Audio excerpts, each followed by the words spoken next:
तो स्टार्ट करते हैं हम लोग यहाँ पे।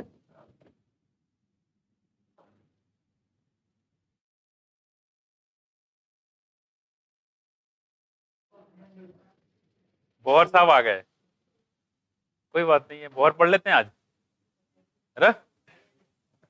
पढ़ ले जाए। आज चलेगा बोहर मॉडल। एक फॉर्मूला बता दो बोहर रेडियस का।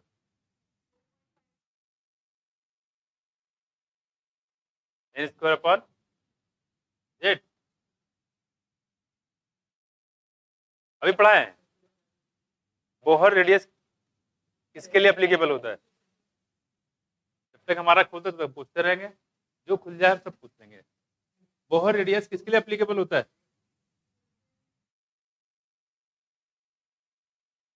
बताओ। बोहर रेडियस किसी भी एटम या मालिक्यूल लगा सकते हैं क्या? है?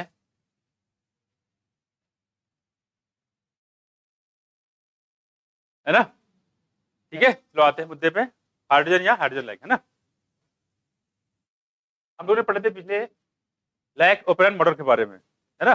कैसे कैसे एक जो जीन होता है अपने आप को एक्सप्रेस करता है। छोटा एम्ब्रियो रहता है, एम्ब्रियो से पूरा आगजम बन जाता है, और उसी एम्ब्रियो के अंदर पूरा मैसेज रहता है, ये जो आगजम बनाने जा रहे हैं, ये एलिफेंट का है कि हिरन का है कि टाइगर का है, किसका है?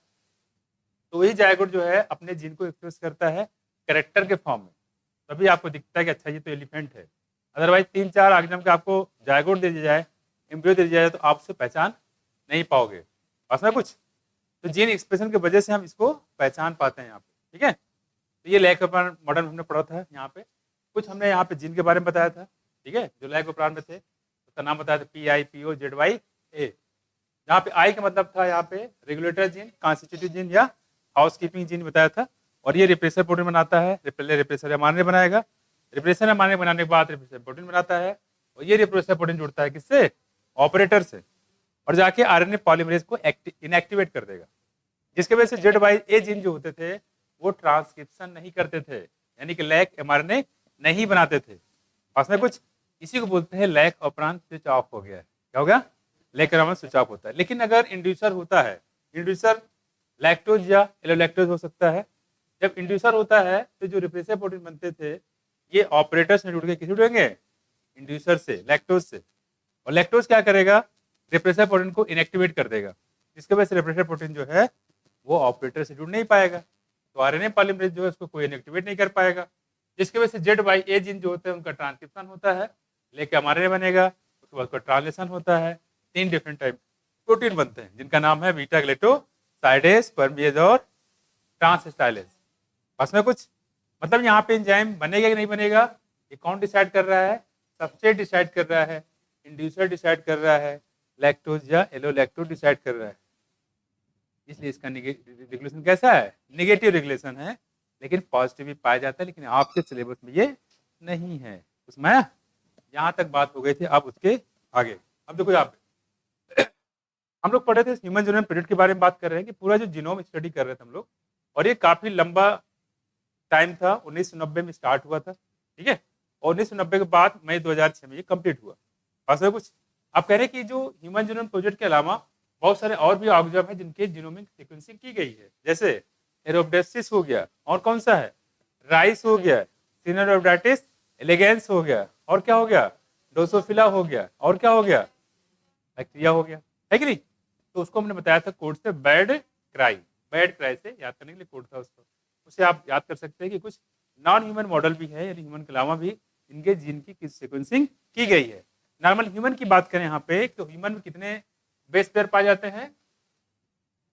6.6 × 10⁻9 बेस पेयर होता है, ठीक है, लेकिन जीनोम की बात करेंगे तो 3.3 × 10⁻9 बेस पेयर होता है, ठीक है, जबकि इक्विलाइम कितना था? 4.6 × 10⁻6 बेस पेयर होते हैं, ठीक है। चलो आते हैं आगे।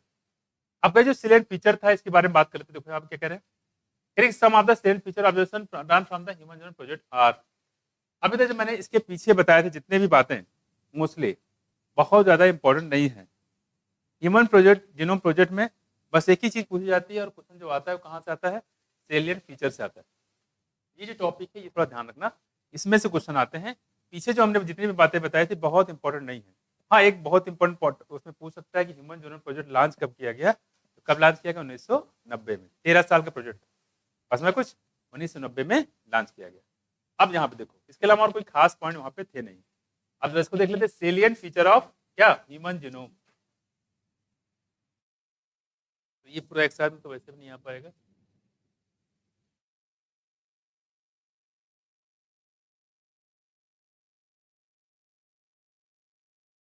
देखो, कह रहे थे ह्यूमन जीनोम होता है, उसमें 3164.7 मिलियन बेस पेयर होता है। आया नहीं आया? अरे 3.1 इंटू 10⁻9 बेस पेयर, वही तो है ये। तो स्टाइल में लिख दिया है तो आप लोग घबरा गए हो, है कि नहीं? स्टाइल इसको भी तो बनाना आता है कि नहीं? देखो यहाँ पे ह्यूमन जीनोम प्रोजेक्ट कितना, 3164, मतलब ये लगभग वही मान सकते हो 3.1 इंटू 10 पावर क्या 9 बेस पेयर, वही तो लिखा हुआ है। कोई दिक्कत? नारद शीतल, ये दोनों आत्माएं कहाँ चली गई? इनकी बुक रखी हुई लावारिस हालात में है। बाकी लोग नहीं आए आज? ये बैग रखे हैं वो सब लावारिस हैं क्या? मैथ वाले हैं? बैग छोड़ गया टेस्ट के वास्ते? Okay okay. अच्छा, आज टेस्ट भी है, गुड। तो टेस्ट के डर से लोग नहीं आए क्या? है मतलब खौफ बना है, टेस्ट आपने अपना खौफ बना के रखा हुआ है नहीं? आखिर कब तक डरते रहोगे? है? हाँ, जिस चीज से जितना डरोगे वो चीज उतना ही आपको डराएगी, है ना? तो डरना नहीं है, ठीक है? डरोगे तो कब तक डरते रहोगे? ठीक है, जब इस फील्ड में उतरे ही गए हो तो डरना किस बात का? पास में फील्ड में उतरना ही नहीं था, ये था। ये थोड़ी ना होता, जो लड़ाई करने से पहले सोचा था कि हम लड़ाई करने जा रहे हैं तो दोनों बातें हो सकती है, जीत भी सकते हैं हार भी सकते हैं, ठीक है? नहीं मत आओ, तुम वहीं रहो बाहर। ये कोई टाइम आने का? टाइम देख रही हो? टाइम से आएगा तो कूट दिए जाओगे, सो जाओगे।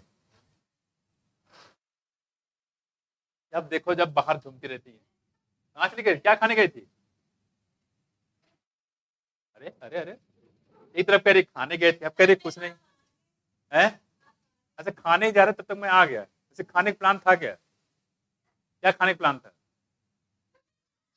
क्या कह रही है? मुर्गा? मुर्गा खाने गए थे? चिकन बिरयानी, मटन कोरमा, क्या खाने गए थे? बताया नहीं शगुन को तुम्हें? अच्छा, खाना इसको तो नाम उसका लगा दी शगुन को, छोले भटूरे खाना था। खा के आते आराम से।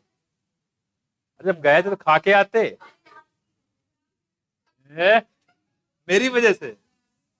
कोई बात नहीं है, मुझसे एक बार फोन के बता सर मुझे छोले भटूरे खा रहे हैं और एक आपके लिए भी लेते आएंगे। हम कभी कुछ नहीं बोलते, कंडीशन है कि मैं जो भी खाओ मेरे लिए भी लेते आओ, ठीक है? हम कुछ नहीं बोलेंगे, और जो यहाँ पूछे वो बता दो ना है कुछ। आप छोले खाओ, भटूरे खाओ, मुर्गा खाओ, बिरयानी खाओ, मटन खाओ, पायक नारी खाओ, कोई सा दिक्कत नहीं, लेकिन आपको जो है लेके आना है। क्लियर? सुबह सुबह खाने की बात करते हो तुम लोग, ये तुम खाना खा के नहीं आते, बस तुम लोग ना सुधरोगे नहीं। याद देखो, देखो जर दर सब तो ध्यान से, परसों भाग का है गए सब लोग है? सबके सब इतने तो भाग गए थे। वो उसको बोल रहा है, उसको बोल रहा है, तुम लोग है ये।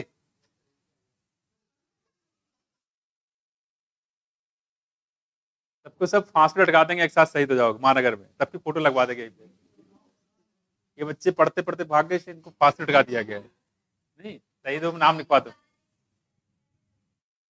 अच्छा, ये देखो इनको। तो क्लास कैसे चल गई सर नहीं आए तो? चली थी ना?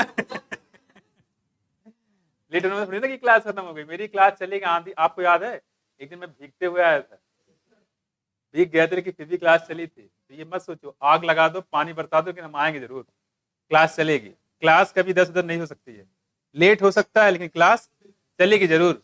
समझा? क्योंकि हमारा सब कुछ होता है प्री प्लान होता है, कब सिलेबस लेके चल रहा है, कब खत्म करना, कब क्या कर रहा है, पूरे प्लान के साथ होता है। प्लान में ऊपर नीचे होता है तो मुझे बहुत दिक्कत होती है। तो भाई आप अपना प्लान बनाओ ना बना, लेकिन मैंने अपना प्लान ऑलरेडी बना चुका हूँ क्या कर रहा है। क्लियर? ये जेनेटिक्स खत्म होता है, इसके बाद में क्वेश्चन सीरीज स्टार्ट कर देंगे, हर चैप्टर क्वेश्चन पे कराना शुरू कर देंगे। ये अपॉर्चुनिटीज खत्म हो जाए कि मेजर चैप्टर यही है, बायोटेक और ये, इसके बाद बहुत ज्यादा कुछ बचता नहीं इस बात में है, हालांकि है ह्यूमन फिजियोलॉजी भी है अच्छा खासा, 17 से 18 क्वेश्चन उसी से आते हैं, ठीक है, 8 चैप्टर उसमें है, ह्यूमन प्लांट फिजियोलॉजी भी है, ठीक है। तो ये सब चीजें हैं, लेकिन इसके बाद में क्वेश्चन आप स्टार्ट करा देंगे, कई सारे सीरीज में स्टार्ट कर रहा हूँ क्वेश्चन सीरीज, फटाफट से क्वेश्चन ही होगा उसमें, क्योंकि ऑलरेडी जहाँ तक जितना मैंने अभी तक पढ़ाया है मोस्टली लगभग 70 से 80% लगभग सबको तैयार है, ठीक है। बाकी चीज जब क्वेश्चन कराएंगे तो उससे तैयार हो जाएगा, बाकी रिवीजन चलता ही रहेगा। क्लियर हुआ, कोई दिक्कत? ठीक है, तो गायब मत मत हो जाना, जब तक पेपर ना हो जाए सारे प्लान अपने कैंसिल कर दो, और कोई भाग के मत जाना, हम आएंगे जरूर, फंस गए थे, काम था हमारा, प्रोजेक्ट जमा करना था, ठीक है। क्या बच्चे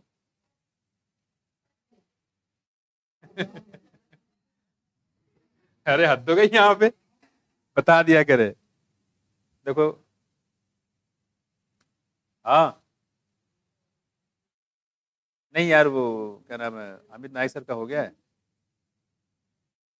हाँ उनसे करवा लो जाके, बाकी दो लोग, बाकी डॉक्टर रेशमा मैम है, उनसे कर, वो तो आई नहीं शायद, देख लो, अरे बैठे होंगे, वो तो उधर बैठे ओपीडी में बैठे होंगे, या तो उधर चले गए होंगे, देख लो, करवा लो, होंगे उससे, ठीक है।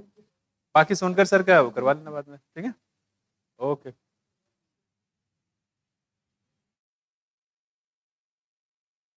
ठीक है, हाँ देखो इधर, मतलब कुछ ना कुछ नुस्ख निकाल देती सगुन कहेंगे, इधर देखो, यहाँ देखो तो कितना देखो, 3.1 10 पावर 9 3.3 हम लोगों ने पढ़ा था लगभग, अप्रोक्सीमेटली तो समझ सकते हो। यहाँ देखो, average gene consist of 3000 basis but size very greatly with largest known, कह रहे कि जो एवरेज जीन होता है उसमें कितने होते हैं, 3000 बेस होते हैं, कितने, 3000 बेस होते हैं, और आपको बताया था नाइट्रोजनस बेस, बेस मतलब नाइट्रोजनस बेस, कितने टाइप के नाइट्रोजनस बेस हैं, कौन कौन से, ठीक है, आगे देखो यहाँ पे, बट साइज वेरी ग्रेटली, लेकिन साइज जो होता है नाइट्रोजनस बेस का अलग अलग होता है, जिसमें यहाँ दिखाया गया, इंपॉर्टेंट है, मार्क कर लो, फिर से बता रहा हूँ, ह्यूमन न्यूरल प्रोजेक्ट में यहीं से क्वेश्चन आते हैं, पीछे के बहुत ज्यादा इंपॉर्टेंट नहीं है। देखो यहाँ पे, ये जो सबसे लार्जेस्ट नोन जीन है वो क्या है, डिस्ट्रोफिन है, और डिस्ट्रोफिन की बात करेंगे तो 2.4 मिलियन बेसेस होते हैं, कितना, 2.4 मिलियन बेसेस, कितना, 2.4 मिलियन बेसेस होते हैं, कौन सा, डिस्ट्रोफिन, ये क्वेश्चन आ चुका है, सबसे बड़ा जीन कौन सा, क्या बताओगे, और देखो, total number of gene is estimated at 30,000, much lower than previous estimate of 80,000 to 1,40,000। पहले लोग सोचते थे कि 80,000 से लेके 1,40,000 जीन होंगे, लेकिन निकालने लगे तो क्या निकला, मात्र 30,000 निकले, सोचा ज्यादा था निकला कम, खोदा पहाड़ निकली, अब बात यार, डायलॉग तो सारे याद है, यहाँ देखो, यहाँ पे कह रहे कि आल क्या करें, 99.9% nucleotide bases are exactly the same in all people, मतलब आप में, हम में, इनमें और उनमें, चाहे पूजा तिवारी हो चाहे पूजा कुमार हो, सब में क्या है, 99.9% जीन सब में है, चाहे वो क्रिश्चियन हो, चाहे हिंदू हो, चाहे मुस्लिम हो, चाहे अफ्रीका हो, चाहे कनाडा कहीं का हो, कितनी सिमिलरिटी है, 99.9, दुनिया में जितने भी लोग हैं 99.9% लोगों में सब में सिमिलरिटी है, कुछ समझ में आया, कितना सिमिलरिटी है, डिफरेंस किसका है, 0.1% का डिफरेंस है। अगर कोई पूछे भाई तुम होते कौन हो, तो क्या बताओगे, 99.9% सिमिलरिटी है तुम में और हम में, उसमें आया, वीरप्पन, उसे कंपेयर करो वीरप्पन से, वीरप्पन और आप में क्या सिमिलरिटी है, कितना परसेंट, 99.9%, उसमें आया, इसको खासतौर पर ध्यान रखिए। देखो आगे, कह रहे कि 99.9% nucleotide bases are exactly the same, ठीक, आगे देखो, कह रहे कि 0.1% की डिफरेंस है, और इसी 0.1% के डिफरेंस पे पूरा डीएनए फिंगरप्रिंटिंग बेस्ड है, 0.1% अभी दिख रहा है बहुत सस्ता, अभी लगेगा बहुत भारी, देखो अभी कह रहे कि the function are unknown for over 50% of the discovered gene, जो भी डिस्कवर्ड जीन किए गए हैं उनमें से 50% से ज्यादा जीन का बारे में कोई जानकारी ही नहीं है, पाया, तो 50% से ज्यादा जीन के बारे में अभी कोई जानकारी ही नहीं हो पाई है, अगर ये जानकारी हो गई तो हो सकता है बहुत सारी बीमारियां हमारे यहाँ पे है जिससे हम लोग उससे बच सकते हैं, तो आया, तो अभी इस पे रिसर्च चल रहा है। 50% से ज्यादा जीन के बारे में हमें कोई जानकारी नहीं है कि ये करते क्या है, क्या प्रोटीन बनाते हैं। पास में है कुछ और देखो जरा, less than 2% of the genome code for protein. और देखो क्या कह रहे हैं, कह रहे 2% से कम, 2% से कम जो जीनोम होते हैं वो प्रोटीन को कोड करते हैं। मतलब क्या है, मतलब ये हुआ कि 98% जो जीनोम होते हैं वो प्रोटीन बनाते ही नहीं है। तो अच्छा हुआ उनके बारे में कोई जानकारी नहीं है। तो जानकारी कर भी लोगे तो क्या कर लोगे, जो कोई काम ही नहीं करते हैं उनके बारे में कर सोच के पढ़ के क्या करोगे, कुछ करोगे, कोई मतलब नहीं है। जो लोग काम कर रहे हैं उनके बारे में पढ़ो, जो काम ही नहीं कर रहे उनके बारे में पढ़ने से क्या फायदा। ये कह रहे हैं less than 2% of genome code for protein, 2% से कम जीनोम है जो प्रोटीन को कोड करते हैं। मतलब क्या हुआ कि 98% ऐसे जीनोम है जो प्रोटीन को कोड नहीं करते हैं, मतलब जिनका ट्रांसलेशन नहीं होता है। तो ट्रांसलेशन नहीं होगा, प्रोटीन नहीं बनेगा तो कोई कैरेक्टर आएंगे नहीं आएंगे, तो उसको पढ़ने से फायदा क्या है। क्लियर हुआ। और उसके बारे में कोई जानकारी भी नहीं है। एक तरफ कह रहे हैं जानकारी भी नहीं, दूसरी तरफ कह रहे हैं कि 2% से जो कम होते हैं वही कोड करते हैं, मतलब 98% बेकार है। हाँ, हो सकता है पहले कभी कोई इसका काम रहा होगा, प्रेजेंट टाइम में इसका कोई काम नहीं है। ठीक, आगे देखो, कह रहे कि यहाँ देखो, अच्छा इसमें देखो क्या है, तो 98% जिनका वो कोई नहीं है, उसमें अलावा इसमें जो है काफी, जिसमें बताया क्या 99.9% जो है इसमें क्या है, कॉमन है। इसका मतलब क्या हुआ कि इसमें कई सारे जीनोम की रिपीटेशन बहुत ज्यादा है, 10 बार 20 बार 40 बार, कई बार रिपीटेशन, बार बार वही घूम फिर के आ रहे हैं। इससे जब एग्जाम का पेपर होता है, ठीक है, जब पेपर देते हो शुरुआत में आपको अच्छी चीज याद रहती है और फटाफट लिखते हैं। तो मान लो ऐसे आया, मान लो किस पे, किसी महापुरुष पे ऐसे लिखो, सपोज दैट आते थे पहले। तो शुरुआत में हमारे महापुरुष से पूजनी यहाँ के रहने वाले, इनका जन्म यहाँ हुआ था, ये हुआ था, ये हुआ था, मुश्किल से आप 10 से 12 लाइन आप लिख पाओगे। उसके बाद क्या होता है, फिर शुरू हो जाते हैं वहां पे 10 से मतलब उसी चीज को बार बार आप रिपीट करना शुरू कर देते हो, वही लाइन बार बार आ जाती है, क्योंकि आपको पेज कितने भरने हैं, 4। कहां से लेके आओगे, बार बार वही ऊपर वही नीचे वही दाएं वही बाएं, बार बार क्या करते हो, उसी को रिपीट करना शुरू कर देते हो। कहां से लेके आओगे, वर्ड ही नहीं आ रहे दिमाग में, सोच रहे घंटी टाइम हो गया, अरे कॉपी जमा करना है, वहां से आवाज आएगी भाई साहब कॉपी जमा कर रो, 2 घंटे गुजर चुके हैं, फटाफट फटाफट फटा वही बार बार रिपीट करके भर देते हो। जैसे आप ऐसे होते कम से कम 40 से 50 बार सेम लाइन को आप रिपीट करते हो, सेम चीज डीएनए में भी होता है। पास में कुछ, लेकिन एक इंडिविजुअल में ये रिपीटिशन फिक्स होता है, एक इंडिविजुअल में ये रिपीटिशन फिक्स होता है। इसे मान लो आपके पापा में रिपीटिशन मान लो 50 बार है, तो आप में कितना होगा, 50 बार तो 45, मतलब उसी के नजदीक होगा, क्योंकि आपकी मम्मी का भी उसमें है। ठीक है, मम्मी मान लो 70 बार है, ठीक है, तो या तो पापा से मैच करे तो मम्मी से मैच करेगा पास में, तो रिपीटिशन उसी के आसपास इर्द गिर्द रहता है। 50 से 55 रहेगा या 45 रहेगा, उसी के पास आसपास रहता है। इसी वजह से तो हम लोग डीएनए फिंगरप्रिंटिंग करवाते हैं और पता करते हैं अच्छा ठीक है, कुछ लोग पता चलता है 20-20 साल बाद, अच्छा वो मेरे पापा थे, नहीं वो कहते अच्छा तुम मेरे बेटे हो। ठीक, डीएनए फिंगर लाख कहता रहा पापा मैं पापा आपका बेटा हूँ, नहीं ऐसे कैसे हो सकता है। तो बाद में कहते हैं हैदराबाद में चेक करा लो क्या डीएनए फिंगरप्रिंटिंग, तो करवाया बाद में, अच्छा 20 साल बाद पता लगा अच्छा ये मेरा बेटा है, डीएनए फिंगरप्रिंटिंग तुम्हारा कुछ। वो कैसे पता चलता है, रिपीटिशन से। रिपीटिशन क्या है, कॉमन मैच कर गया है जो पापा में बच्चे में, इसका मतलब ये बच्चा इन्हीं का है। कुछ माया जो फैमिली मैटर होते हैं बच्चों को लेके, वो डीएनए फिंगरप्रिंटिंग इसी रिपीटेशन। और डीएनए फिंगरप्रिंटिंग किस चीज पे बेस्ड है, डीएनए पॉलीमॉर्फिज्म में। और पॉलीमॉर्फिज्म मतलब होता है वेरिएशन एट जेनेटिक लेवल। बस में कुछ सिमिलरिटीज होती है, जो रिपीटेशन होता है हर, ऐसे आप में जो है रिपीटेशन फिक्स है, आपके मम्मी में पापा में रिपीटेशन जो है सिमिलरिटी मैच करेगा, अलग अदर होगा तो रिपीटेशन बहुत डिफर कर जाएगा। इसी से हम लोग पता करते हैं डीएनए फिंगरप्रिंटिंग। यहाँ देखो आगे, यानी 2% से ऐसे जो कम होते हैं जो प्रोटीन को कोड करते हैं, मतलब 90% प्रोटीन कोई बनाता ही नहीं। Repeated sequence makeup very large proportion, बहुत ज्यादा ऐसे हैं जो इसमें, जैसे मैंने बताया 3.1 10.9 बेस पेयर में बहुत सारा नाइट्रोजन बेस पेयर है जो कई बार रिपीट किया गया सेम। ठीक, देखो आगे, carry repeated sequence are stages of DNA, यानी डीएनए के सीक्वेंस होते हैं that are repeated many time, some time 100 to 1000 time, और कभी कभी होता है कि वो 100 से लेके 1000, कई बार बार बार बार वही रिपीट होता है। बस में कुछ आगे देखो, फिर they are thought to have no direct coding function, और आपको ये भी समझ में आएगा कि इनका कोई डायरेक्टली इसके ट्रांसलेशन में कोई मतलब इसका नहीं है। But they shed light on chromosome structure, dynamic and evolution. लेकिन आपको ये लग रहा होगा कि इसका कोई काम नहीं है, बार बार रिपीट कर रहे हैं। भाई एक ही चीज है, उसको एक ही बार रखो, उसे जब काम चल जाए बार बार रिपीट करने की जरूरत क्या है कि नहीं? बार बार क्यों रिपीट कर रहे हो? आपको अगर एक ही मूवी 10 बार दिखाई जाएगी तो क्या कोई परेशान हो जाओगे? या यार बार बार वही दिखाते हो, मुझे नहीं देखना। यहाँ चीज है तो मैं कह रहे हैं कि यहाँ पे कि ये बार बार रिपीट हो रहे हैं, इनका कह रहे हैं कि आपको लगे कि इसका कोई डायरेक्ट रोल नहीं, लेकिन क्या कह रहे हैं देखो, बट दे शेड लाइट मतलब प्रकाश डालते हैं। इससे पहले आता था गौतम बुद्ध के विचारों पर प्रकाश डालिए, आता था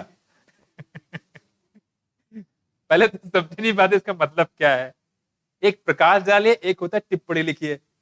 डायरेक्ट कहते हैं इनके बारे में लिखो, फिर टिप्पणी लिखो, प्रकाश डालो, ठीक तो प्रकाश डाले मतलब होता होगा बहुत कुछ डिटेल इनके बारे में लिखना रहता होगा, ऐसा कुछ होता होगा। खैर वही कह रहे हैं यहाँ पे, this shed light on chromosome structure, chromosome structure के बारे में ये बताता है। दूसरी बात उसके डायनेमिक के बारे में कि वो काम कर रहा है, इवोल्यूशन और उसके विकास के बारे में कि पहले ऑर्गेनिज्म कैसे थे, प्रेजेंट टाइम के ऑर्गेनिज्म कैसे, पहले से आप में क्या चेंजिंग आया है, किसमें, जीनोम में। क्या आदिमानव में इतने बेस पेयर थे, अब कितने हैं, अगर जो डैमेज हुए तो कितने डैमेज हुए हैं, ठीक है ना, उसके बारे में ये बताता है। खैर दूसरी बात करें यहाँ पे क्रोमोसोम 1, मार्क करो। क्रोमोसोम 1 जो होता है मोस्ट जीन, कह रहे इसमें सबसे ज्यादा जीन होते हैं, कितने, 2968, ये इस बार आया था। क्रोमोसोम फर्स्ट में कितने जीन होते हैं, 2968 होते हैं, ठीक है। एंड वाई है, और जो वाई जीन होता है इसमें सबसे कम होते हैं, कितने, 231, ठीक है, कितने, 231। तो फर्स्ट क्रोमोसोम पे सबसे ज्यादा जीन होते हैं 2968, और वाई पे होते हैं मात्र 231। तो सबसे ज्यादा और सबसे कम दोनों पे याद रखना चाहिए। तो मैं इससे सबसे बड़ा जीन कौन सा है, डिस्ट्रोफिन। यहाँ देखो इधर, ये पढ़ा था डिस्ट्रोफिन, और 2.4 मिलियन बेसिस है, ये इंपॉर्टेंट है, ध्यान रखिएगा, ठीक है। इंपॉर्टेंट तो खैर इसमें सारी चीजें हैं, ये इंपॉर्टेंट है, ठीक है, बाकी जो नीचे है ये भी इंपॉर्टेंट है। देखो आगे कह रहे साइंटिस्ट हैव आइडेंटिफाइड अबाउट, कह रहे साइंटिस्ट ने क्या पाया, देखो 1.4 मिलियन, कितना, 1.4 million location where single base DNA difference, कह रहे 1.4 मिलियन है जहां पे डीएनए में डिफरेंस पाया जाता है। तो बोलते क्या, देखो SNPS, इसको ऐसे देखो, पढ़ते क्या, देखो सिंगल न्यूक्लियोटाइड पॉलीमार्फिस, क्या बोलेंगे, सिंगल न्यूक्लियोटाइड पॉलीमार्फिस। यहाँ देखो स्ट्रिप की लोकेशन पूछा था, स्ट्रिप की लोकेशन कितनी, क्या बताओगे, 1.4 मिलियन, ठीक है। Where single base DNA difference, तो यानी कि जो डिफरेंस पाए जाते हैं मात्र 1.4 मिलियन पे पाया जाता है, इसको बोलते हैं स्ट्रिप। पढ़ते क्या है, स्ट्रिप, ठीक है। तो स्ट्रिप की लोकेशन अगर पूछे तो कितना बताओगे, 1.4 मिलियन, कितना बताओगे, 1.4 मिलियन, ध्यान रखिएगा। तो स्ट्रिप की लोकेशन है 1.4 मिलियन, ठीक है। और जो सबसे बड़ा जीन है कौन, डिस्ट्रोफिन, उसमें बेस कितने होते हैं, यहां पे लिखा है 2.4 मिलियन, और यहां कितना है 1.4 मिलियन, गड़बड़ मत कर देना, 2.4 मिलियन 1.4 मिलियन, ये स्निप की लोकेशन है, और ये सबसे ज्यादा बेस पाए जाते हैं किसमें, डिस्ट्रोफिन में। आगे देखो प्रोनाउंस एज स्निप, तो पढ़ेंगे कैसे, स्निप पढ़ेंगे। अगर आपसे पूछे स्निप की लोकेशन कितनी है तो आप बताएंगे 1.4, इसको हम स्निप पढ़ते हैं। Occurs in human, this information promise to relationise the process of finding chromosomal location, इससे क्रोमोसोमल लोकेशन पता कर सकते हो for disease associated sequence and tracing human history, इसे ह्यूमन की हिस्ट्री यानी जो डिजीज है, बीमारी के बारे में पता कर सकते हैं, क्योंकि हर बीमारी के लिए एक पार्टिकुलर जीन होता है, तभी बीमारी होती है, अदरवाइज कोई बीमारी ना हो। पास में तो this was all about your salient feature of the human genome project. अब आ जाओ आगे, फिर से देखो जरा ह्यूमन जीनोम प्रोजेक्ट बात करते हैं यहाँ पे, जो सेलिएंट फीचर था सबसे बड़ी बात कर रहे थे यहाँ पे कि क्या, ह्यूमन जीनोम में कितने बेस पेयर होते हैं, 3.1 10⁹ बेस पेयर, 316.7 मिलियन। दूसरी बात सबसे जो अगर बात करें जो एवरेज जीन कितने थे, 3000, कितने थे, 3000 बेस थे, ठीक है। और कह रहे हैं कि जिसमें सबसे ज्यादा जो बड़ा जीन होता है उसका नाम है डिस्ट्रोफिन, और कितना होता है बेस पेयर यहाँ पे 2.4 मिलियन। टोटल नंबर जीन की बात करें तो कितना है 30,000, कितना 30,000, और लेके कितने चले थे 40,000 से 80,000 से 1,40,000, लेकिन जो कि बहुत ही कम निकला। ऑलमोस्ट करीब इसकी वजह क्या बताई, 99.9% जो न्यूक्लियोटाइड होते हैं वो लगभग सेम होते हैं, किसी भी आगजम, किसी आगजम नहीं, जैसे ह्यूमन की बात कर रहे हैं तो ह्यूमन चाहे इंडिया का हो, Pakistan, Bangladesh, Canada, Africa, USA, कहीं का भी हो, सब में ये सेम मिलेगा 99.9%। ठीक है, आगे देखो, कह रहे कि 2% से कम ऐसे जीनोम होते हैं जो प्रोटीन को कोड करते हैं, मतलब 98% ऐसे होते हैं जो प्रोटीन को कोड नहीं करते, मतलब किसी कैरेक्टर को रिप्रेजेंट ही नहीं करते हैं, फिर उसके बारे में कोई जानकारी भी नहीं है। ठीक है, और दूसरी बात कह रहे हैं कि यहाँ पे जो रिपीटेटिव डीएनए होते हैं उनके नंबर यहाँ पे काफी ज्यादा है। ठीक है, सुधार रखिएगा। और सबसे जो ज्यादा जो जीन पाए जाते हैं क्रोमोसोम नंबर फर्स्ट पे 2968, सबसे कम पाए क्रोमोसोम नंबर वाई पे 231। और बात करें यहाँ पे जो डिफरेंस पाए जाते हैं ह्यूमन जीनोम में मात्र 1.4 मिलियन लोकेशन पे डिफरेंस मिलेगा, बाकी सब सिमिलरिटी मिलेगी एक आगजम से दूसरे आगजम में। इसको बोलते हैं सिलेक्टिव लोकेशन। कितना होता है? 1.4 मिलियन होते हैं। कितना? 1.4 मिलियन होते हैं। इसको खास तौर पे ध्यान रखिएगा। अब आ जाते हैं आगे, यही टॉपिक ह्यूमन जीनोम प्रोजेक्ट सबसे इंपॉर्टेंट है। अब आ जाओ आगे, अगला हमारे पास देखो एप्लीकेशन एंड फ्यूचर चैलेंजेस। अब क्या करें आप, देखो deriving meaningful knowledge from the DNA sequence. अब आपने डीएनए सीक्वेंसिंग कर ली, सब कुछ सीख लिया। अब कह रहे हैं कि इससे फायदा क्या, देखो कह रहे कि will define research through the coding decades leading to our understanding of the biological system. अब हम लोग क्या करेंगे, पढ़ेंगे जो भी कोई आगजम है, कोई प्लांट हो चाहे एनिमल है, उसके बारे में पूरा हमें ये पता चल गया कि ये जीन है और इस जीन के ये कैरेक्टर होते हैं। इस जीन को अगर हम डोमिनेट कर देंगे तो ये कैरेक्टर नजर आएगा, या इसको खत्म कर देंगे तो कैरेक्टर गायब हो जाएगा। ठीक, करेंगे the enormous task will require the expertise and creativity of tens of thousands of scientists from the varied discipline in both public and private sector worldwide। कह रहे इससे जो है सारा प्रोसेस करने के लिए बहुत सारे साइंटिस्ट की जरूरत पड़ेगी, पूरे संसार से, पूरी दुनिया से। ठीक है, चाहे गवर्नमेंट सेक्टर को चाहे पब्लिक सेक्टर को। One of the greatest impact of the having the HG sequence में will be enabling a radically new approach to biological research. और इससे जो बायोलॉजिकल रिसर्च में काफी ज्यादा इसमें अप्रोच मिलेगा। और इसी से एक बायोलॉजी की नई ब्रांच बनाई थी, क्या नाम था इसका? Bioinformatics. क्या बोले थे? Bioinformatics. उसकी बात करें यहाँ पे, in the past researchers studied one or few genome at a time. शुरुआत में क्या होता है कि जो साइंटिस्ट होते हैं एक समय में एक ही जीन के बारे में स्टडी कर पाते थे। प्रेजेंट टाइम में ऐसी टेक्निक आ गया कि एक साथ में मिलियंस ऑफ जीन के बारे में आप पढ़ सकते हैं। With the whole genome sequence and new high throughput technology, we can approach questions systematically and on much broader scale. They can study all the gene in a genome.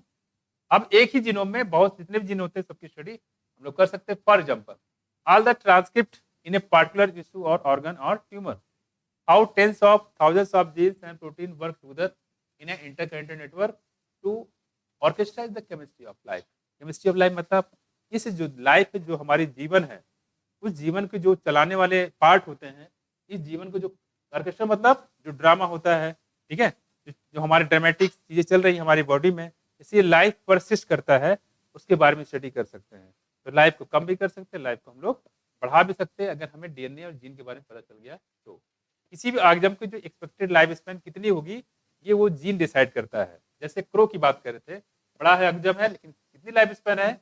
15 साल है। Parrot छोटा होता है कि लाइफ स्पैन कितनी है? वो उसके जीन के अंदर की बात है, बस में कुछ जो बाहर आपको दिख रहा है। अब आ जाओ अगला और लास्ट टॉपिक में है डीएनए फिंगर प्रिंटिंग। जैसा कि हम लोगों ने अभी पढ़ा क्या कि लगभग 99.9% जो जीन होता है क्या होता है? ये सेम होता है। तो डिफरेंस कितने का है? मात्र 0.1% का डिफरेंस है। ठीक है,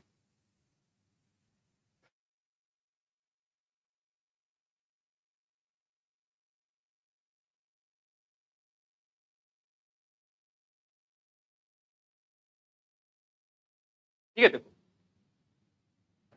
कह रहे यहाँ पे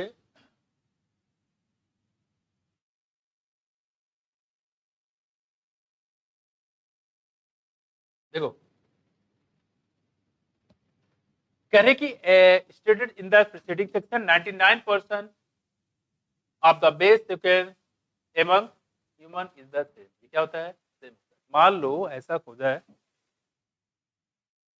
मोस्टली देखा जाए, पता नहीं मुझे बाहर का तो पता नहीं है, इंडिया में सुबह उठेंगे हिंदू मुस्लिम ईसाई सिख धर्म, अभी क्रिश्चियन हो रहा था, लोग क्रिसमस मना रहे थे तो उसमें लोग पता नहीं कितना पंगा करने लगे कि क्रिसमस नहीं मना देंगे। कोई मना देखो भाई, कंट्री में हर टाइप के लोग रहते हैं, क्रिसमस मनाओ, होली मिलाओ, दीपावली मनाओ, ईद मनाओ, बकरा-ईद मनाओ, इससे क्या दिक्कत किसी को? उस पे कई लोग बहस कर रहे थे, है ना? बाकी बाहर फॉरेन में आप देखो किसी भी कंट्री में ऐसा नहीं है। कुछ एक आध 2 एक्सेप्शन को छोड़ दिया जाएगा, जो बिल्कुल पिछड़े हुए एरिया है। ठीक है? श्रीलंका, श्रीलंका में सारी चीज़ें हो रही थी। हिंदू, मुस्लिम ये सब चीज़ें हो रही थी, माइनॉरिटी, मेजॉरिटी सब चीज़ें हो रही थी। कहाँ गया श्रीलंका? बर्बाद हो गया पूरा, खत्म हो गया। और कोई भी कंट्री होता है, जहाँ पे सब चीज़ें चलती है, पूरी बर्बाद हो जाती है। समझ में? और आज की डेट में उनको खाने तक की दिक्कत हो गई थी। ठीक है? कहने मतलब यहाँ पे ये है, अब खुद सोचो यहाँ पे सिमिलरिटी कितनी है? 99.9%। मैं ऐसा नहीं कर रहा हूँ कि हिंदू मुस्लिम की बात करूँ, पूरे वर्ल्ड में जितने ह्यूमन है उनकी बात कर रहा हूँ मैं। और प्रेजेंट टाइम में ऐसा कोई है नहीं कि जो बताया कि भाई चाइना में जो लोग रहते हैं, जो पाकिस्तान में रहते हैं, श्रीलंका में रहते हैं, जो अमेरिका में रहते हैं, जो कनाडा में रहते हैं, जो जर्मनी में रहते हैं, वो क्या है? सेम। प्रेजेंट टाइम की एजुकेशन में ऐसा कुछ दिख ही नहीं रहा है। एक क्या हो रहा है, एक स्ट्रेट हो रहा है कि नफरत के सीधे स्टार्ट हो रही है। बस नफरत नफरत नफरत, बस में कुछ। और जब तक चीजें दिमाग में रहती है तो दिमाग में एक लिमिट बन जाती है, उस लिमिट के बाद आप सोच ही नहीं पाओगे, है ना? है? टाइम रहता है, टाइम रहता है तभी तो खुरापात करते हैं लोग। टाइम बहुत रहता है। जब से मोबाइल आ गया तब से लोग लग रहा है कि टाइम कम हो गया है। ऐसा लग रहा है, नहीं लग रहा है? पहले लोग जाते थे, मिलते थे, सलाम दुआ करते थे, और कैसे हैं, हाल चाल कैसा है। प्रेजेंट टाइम में घर का जो लड़का है अपने बाप से ही हाल चाल नहीं पूछ पाता है, पापा कैसे हो। मैं घर में बैठे हुए, एक उस किनारे बैठा रहेगा, उस किनारे लगा रहेगा, अब बोल रहेगा बेटा पानी ले आओ, नहीं पापा मुझे बस खेलना है, बस खत्म करना है। लगा हुआ है मोबाइल में, लोग लगे हुए हैं। ज्यादातर टाइम जा कहाँ रहा लोग? मोबाइल में। क्योंकि मोबाइल की जो दुनिया बहुत अथा है, बहुत। आप घुस जाओगे पर टाइम पता नहीं चलेगा, इतना टाइम कंज्यूमिंग होता है। मतलब ये कहने का यहाँ पे है कि आप देखो यहाँ पे कितना डिसेबिलिटीज है, 99.9%। ये सिर्फ ये मैं बात करें जो लिखा है एनसीईआरटी जो बुक लिखी गई है, इसका मतलब ये नहीं कि ये सिर्फ पार्टिकुलर इंडिया की कोड नहीं करता है, पूरे वर्ल्ड में जो ह्यूमन पॉपुलेशन है उसको कोड करता है। कोई भी चीज होता है रिसर्च लेवल, एक से साइंटिस्ट जो सोचता है, कभी उसके दिमाग में ये चीज बातें नहीं रहती कि मैं जो बना रहा हूँ अपने कंट्री के लिए बना रहा हूँ, कभी नहीं सोचता वो। साइंटिस्ट जो नजरिया होता है पूरे वो ह्यूमन, पूरे मानव जात के लिए होता है। ये कोई भी मालूम माइकल फैराडे ने जो एक्सपेरिमेंट किया तो क्या सिर्फ अपने लिए किया था वो?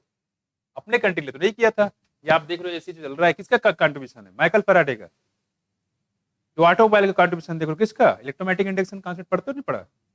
उसी कॉन्सेप्ट बेस सब कहाँ का? बाहर का। तो कहने मतलब कोई भी चीजें कोई साइंटिस्ट काम करता है तो उसको ये सोच नहीं करता कि हमारे से अपने कंट्री के लोग यूज करेंगे, पूरे वर्ल्ड के लोग यूज कर रहे हैं। पास में कुछ हरगोविंद खुराना ने फॉर एग्जाम्पल इंडिया के थे, बहुत सारे हमारे इंडिया में साइंटिस्ट थे जो डीएनए की सिक्वेंसिंग की है, तो इसे क्या इंडिया के लिए, पूरे वर्ल्ड के लिए किया है। ठीक है? पाई की वैल्यू आया, जीरो को खोजा है, सिर्फ क्या इंडिया के लिए, पूरे वर्ल्ड के लिए आया है। तो ऐसा नहीं कि जो कोई चीज होती है तो सिर्फ पार्टिकुलर किसी इंडिया के लिए होती है। इंडिया के लिए, जापान के लिए, चाइना के लिए ऐसा कुछ उस समय होता नहीं। उसकी सोच क्या होती है? पूरे वर्ल्ड के लिए, पूरे ह्यूमन यानी कि मानव जात के लिए जो काम करता है वो। बस में कुछ तो उस नजरिए से जब आदमी देखता है तो उसकी लेवल जो बहुत हाई लेवल चीजें हो जाती है। तो मैं यहाँ देखो लिखा हुआ है 99.9% क्या है? सिमिलर है। अंतर कितने का? मात्र 0.1% का। देखो यहाँ पे क्या है, कह रहे assuming human genome 3 × 10⁹ base pair, इसका 0.1% निकालो कितना आएगा? देखो 3 × 10⁹ बेस पेयर होता है 0.1%, मतलब ये हो जाएगा 0.1/100। ठीक है? तो 0.1 यहाँ हटा लिया, कितना होगा था? मतलब क्या है? देखो 3 × 10⁶ हो गया, है कि नहीं? ठीक है? तो जो डिफरेंस आता है 3 × 10⁶ बेस पेयर में अंतर आता है। मैं 3.6 बेस पेयर में अंतर आता है। ये क्या है? 0.1% है।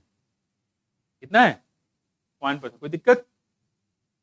अब देखो आगे कह रहे कि in how many base sequence would there be difference. कह रहे किसमें कितने ऐसे बेस होंगे जिसमें क्या होगा? डिफरेंस होगा। यहाँ देखो it is these differences in a sequence of DNA which make every individual unique in their phenotypic appearance। यहाँ देखो, अब हाँ, अब यहाँ देखोगे जैसे कि आप देखो suppose that अफ्रीका के देखोगे, ये डिफरेंस आ रहे हैं इनकी वजह से आ रहे हैं। अफ्रीका का जो आगजम दिखेगा, ह्यूमन दिखेगा, वो अलग दिखेगा। ठीक है? और जो नेपाल का मान लो वो अलग दिखेगा। ठीक है? कनाडा का वो अलग दिखेगा, जापान का अलग दिखेगा, चाइना का अलग दिखेगा। ठीक? जब आप यहाँ चाणक्य दिखते हो, चाणक्य लोग सब एक ही जैसे दिखते हैं आपको, ऐसा लगता है? लेकिन जो चाणक्य लोग पर्सनल होते हैं वो दिख जाते हैं, वो लोग पहचान जाते हैं, अच्छा ये अच्छे हैं, ठीक है। जैसे मान लो ऐसा, तो कहने मतलब उसमें आप देखोगे तो उसमें काफी ज्यादा अंतर होता है। वही कह रहे हैं यहाँ पे, फेनोटाइपिक अपीयरेंस आपका अलग अलग हो सकता है, ठीक है। लेकिन बात करें जीनोटाइपिक देखो तो 99%, 99.91% कितना होगा, सेम होगा।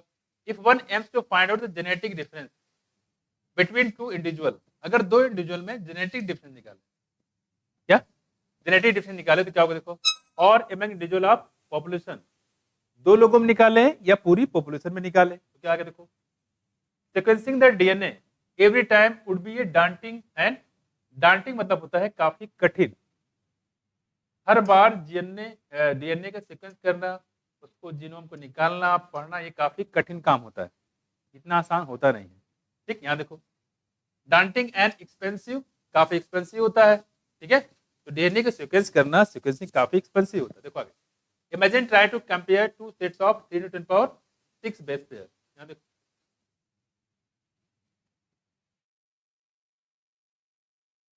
यहाँ देखो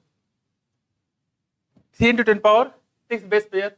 DNA fingerprinting is very quick. तो डीएनए फिंगरप्रिंटिंग होती है, बहुत ही क्विक प्रोसेस होता है to compare the DNA sequence of any two individual. किसी दो इंडिविजुअल का डीएनए सीक्वेंस पता करना हो तो बहुत ही आसानी से पता चल जाता है। आपने अगर बात करें प्रेजेंट टाइम में तो बेसिकली हैदराबाद में है, ठीक है, डीएनए फिंगरप्रिंटिंग का। और हमारे इंडिया के जो बेसिकली थे उनका नाम था लालजी सिंह, ठीक है, उनको बोलते हैं father of Indian DNA fingerprinting, Lalji Singh. और ये बीएचयू का आई होप जो है वो प्रोफेसर थे और प्रिंसिपल भी थे, वो बड़ा रोल है इनका।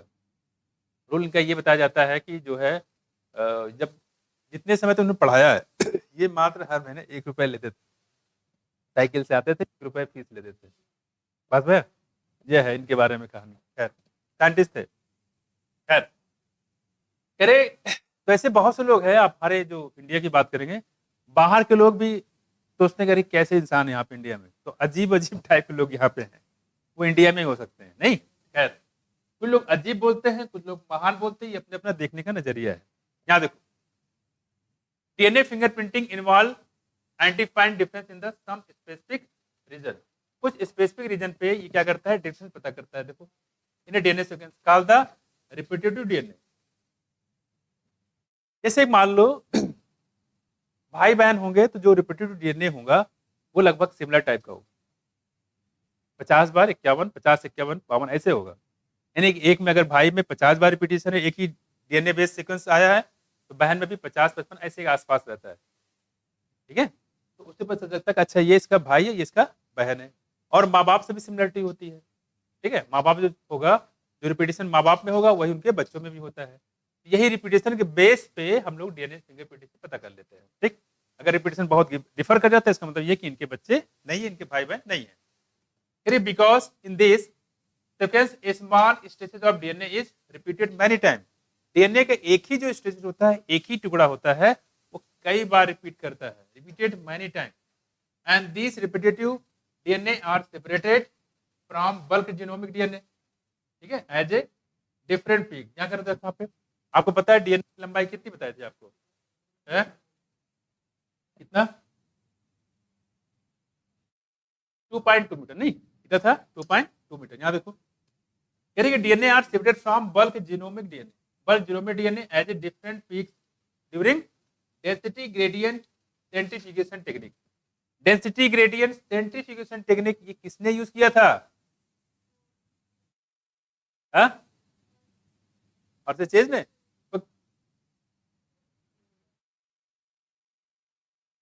सेंट्रीफ्यूगेशन मेसेसन एटाल ने, किसने किया था? मेसेसन एटाल ने किया था बच्चे। और मेसेसन एटाल ने सबसे पहले इसको यूज किया था और फ्रेडरिक सेंगर के कॉन्सेप्ट बेस्ड है। किसके? फ्रेडरिक सेंगर के कॉन्सेप्ट बेस्ड है, सेंट्रीफ्यूगेशन डेंसिटी ग्रेडियंट, ठीक है। और पूरा नाम है caesium chloride centrifugation density gradient. और ये वही फ्रेडरिक सेंगर है जिन्होंने प्रोटीन में अमीनो एसिड के सीक्वेंस को बताया था, याद है?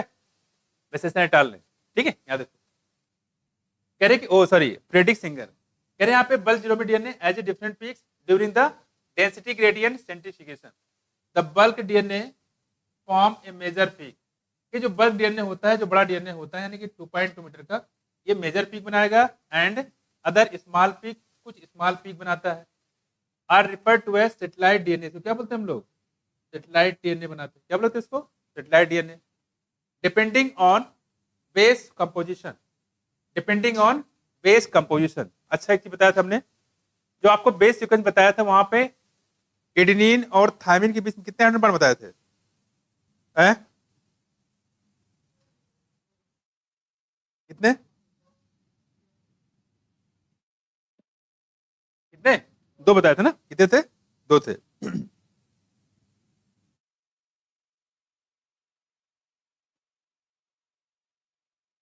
ठीक है, जैसे देखो यहाँ पे, यहाँ पे देखो, जैसे मान लो ये पूरा, ये इसको ग्राफ में रिप्रेजेंट करते हैं। तो एक मेजर डीएनए होता है, देखो इस टाइप के, ये बड़ा सा, तो बोलते हैं बल्क डीएनए।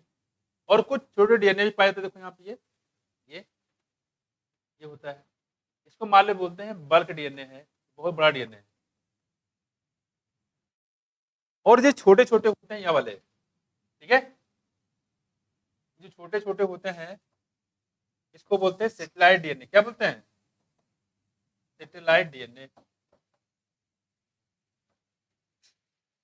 और ये जो सेटेलाइट डीएनए होते हैं, ये दो टाइप के होते हैं। कितने टाइप के? दो टाइप के। एक तो बोलते हैं मिनी सेटेलाइट, दूसरे बोलते हैं हम लोग माइक्रो सेटेलाइट। क्या देखो, कौन से? मिनी सेटेलाइट और माइक्रो सेटेलाइट। ठीक है, यानी कि जो आपका सेटेलाइट डीएनए कितने टाइप का? दो टाइप का। तो एक तो होगा बल्क डीएनए बनाया, काफी बड़ा पोर्शन, लेकिन बहुत छोटे छोटे कुछ पार्ट भी होते हैं, उन छोटे पार्ट को बोलते हैं सेटेलाइट डीएनए। और सेटेलाइट डीएनए कितने पार्ट? दो पार्ट। एक वो बनाएगा हमारा मिनी सेटेलाइट, दूसरे बोलेंगे माइक्रो सेटेलाइट। अब क्या करें, देखो यहाँ पे फिर बेस कंपोजिशन, यानी कि इसको सेटेलाइट डीएनए होता है depending on base composition, adenine, thymine rich या guanine, cyto rich, length of segment and numbers of repeated unit. जो नंबर ऑफ रिपीटेड यूनिट होती है, the satellite DNA is classified into many categories. जो satellite DNA होता है उसको कई category में डिवाइड कर सकते हैं। ठीक, देखो यहाँ पे सच है, क्या बोलेंगे इसको? माइक्रो सेटेलाइट और मिनी सेटेलाइट। आपको याद होगा जब हमने पढ़े थे सेल डिवीजन, पढ़ा था साइटोलॉजी, वहां पे हमने बताया था सेटेलाइट क्रोमोसोम के बारे में, याद है? क्या था सेटेलाइट क्रोमोसोम? वो स्टेनिंग कहता है, नॉन स्टेनिंग होता है। और कभी कभी बताया था क्रोमोसोम पे एक तो प्राइमरी कंस्ट्रक्शन होता है, तो सेंट्रोमियर बोलते थे, एक सेकेंडरी कंस्ट्रक्शन होता है। तो सेकेंडरी कंस्ट्रक्शन के बाद जो ऊपर और जितना भी पोर्शन होता है उसको बोलते हैं सेटेलाइट क्रोमोसोम। क्या बोलते हैं? और सेटेलाइट क्रोमोसोम के अंदर क्या होगा? Satellite DNA. उसी की बात कर रहा, देखो classified into many categories, micro satellite, mini satellite. ठीक है, these sequence normally do not code for any protein. यानी ये जो सीक्वेंस होता है माइक्रो मिनी सेटेलाइट, ये किसी भी प्रोटीन को कोड नहीं करते हैं। देखो any protein but they form a large proportion of human genome. किसी भी प्रोटीन को कोड नहीं करते हैं, लेकिन ये काफी ज्यादा जीनोम का पोर्शन बनाते हैं। मतलब नंबर में काफी ज्यादा है, लेकिन काम कुछ नहीं है। ऐसा है कुछ? किसकी बात कर रहे हैं हम लोग? सेटेलाइट डीएनए की। तो देखो यहाँ पे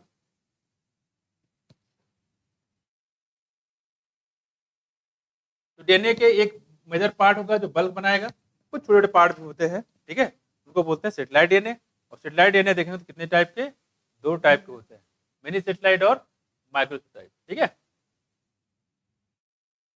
देखो